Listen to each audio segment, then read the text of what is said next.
क्या आपने कभी ये सोचा है कि अल्लाह ने फजर की नमाज ठीक उसी वक्त क्यों रखी जब हमारी नींद सबसे ज्यादा गहरी होती है, या असर की नमाज ऐन उसी वक्त क्यों फर्ज की गई जब हमारे अंदर दिन भर की थकावट, चिड़चिड़ापन और गुस्सा अपने उरूज पर होता है। हम में से बहुत से लोग ये समझते हैं कि ये सिर्फ एक इबादत का तरीका है या यूं ही कोई वक्त मुकर्रर कर दिया गया है, लेकिन हकीकत में ये कोई इत्तेफाक नहीं है। अल्लाह ने 5 वक्त की नमाजें बिल्कुल उन्हीं वक्तों में फर्ज की हैं जहां आपकी रूह और आपका दिमाग सबसे ज्यादा कमजोर होते हैं। दिन की शुरुआत फजर से होती है, दुनिया से मिलने से पहले अल्लाह से मुलाकात। सुबह के वक्त आपके जिस्म में एक खास हार्मोनल बदलाव होता है जिसे medical science cortisol awakening response कहती है। ये वो वक्त है जब रिस्क अता किया जा रहा होता है और फरिश्ते अपनी ड्यूटी बदल रहे होते हैं। अगर आप इस वक्त सोते रह गए तो आपने अपने पूरे दिन की बुनियाद ही कमजोर कर दी।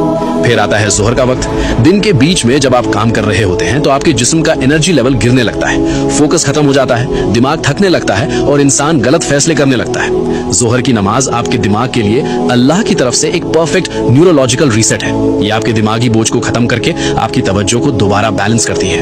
अब बात करते हैं असर की, जिसे जज्बाती कमजोरी का वक्त कहा गया है। शाम से पहले के इस वक्त में इंसान अक्सर गुस्से में होता है, दूसरों पर भड़ास निकालता है और सबसे ज्यादा गलतियां करता है। इसीलिए अल्लाह ने कुरान की सूरे अल असर में वक्त की कसम खाई है। असर की नमाज एक हिफाजती रुकावट है जो आपको जज्बाती तौर पर टूटने से बचाती है।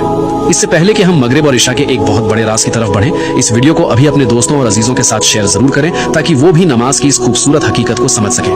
मगरिब, बदलते हुए लम्हों का वक्त। जब सूरज गुरूब होता है तो आपका दिमाग दिन की रफ्तार से निकलकर आराम की तरफ जाने लगता है। ये एक ऐसा ट्रांजिशन का वक्त है जिसके बारे में हमारे प्यारे नबी हजरत मोहम्मद सल्लल्लाहु अलैहि खास तौर पर तंबीह फरमाई है। जब रात दाखिल होती है तो गैब की मखलूक ज्यादा एक्टिव हो जाती है। मगरिब सिर्फ एक नमाज नहीं बल्कि अंधेरे की दहलीज पर मिलने वाली एक मजबूत हिफाजत है।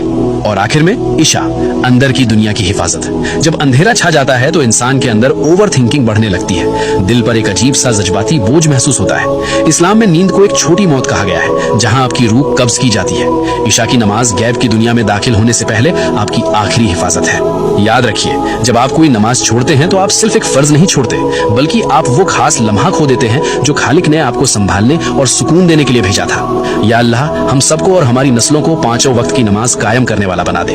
कमेंट्स में एक बार दिल से आमीन जरूर लिखें।